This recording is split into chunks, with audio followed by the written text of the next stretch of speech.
Mr. Buffett. My name's Alan Maxwell from Omaha. I've got two questions.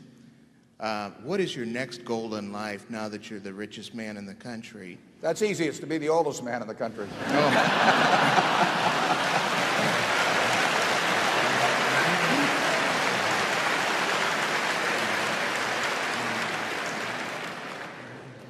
Secondly, you talk about good management with corporations and that you try and buy companies with good management.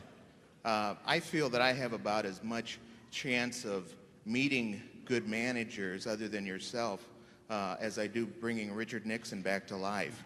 How do I, as an average investor, find out what good management is? Well, I think you judge management by two yardsticks. One is how well they run the business, and I think you can learn a lot about that by reading about both what they've accomplished and what their competitors have accomplished, and seeing how they have allocated capital over time.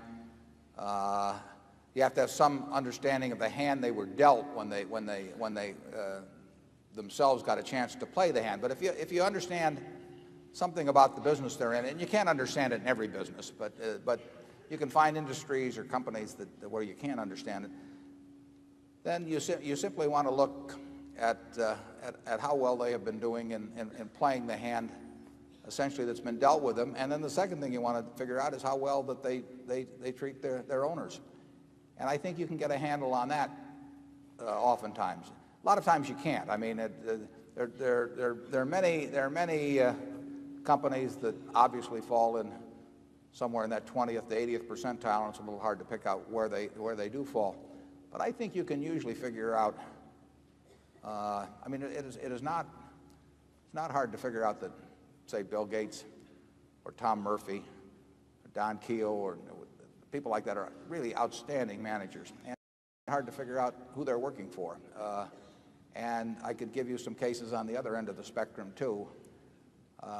It's interesting how often the ones that, in my view, are the poor managers also turn out to be the ones that really don't think that much about the shareholders too.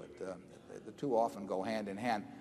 But I think reading of reports, reading of competitors' reports, I think you'll get a fix on that in some cases. You don't have to make 100 correct judgments in this business or 50 correct judgments. You only have to make a few.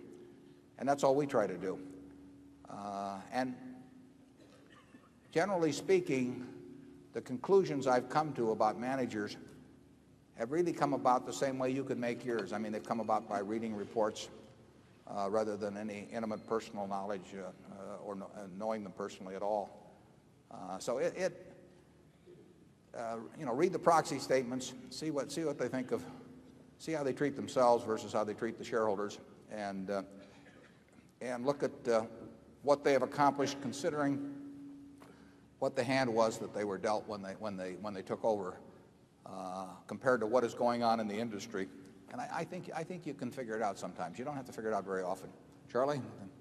Nothing to add.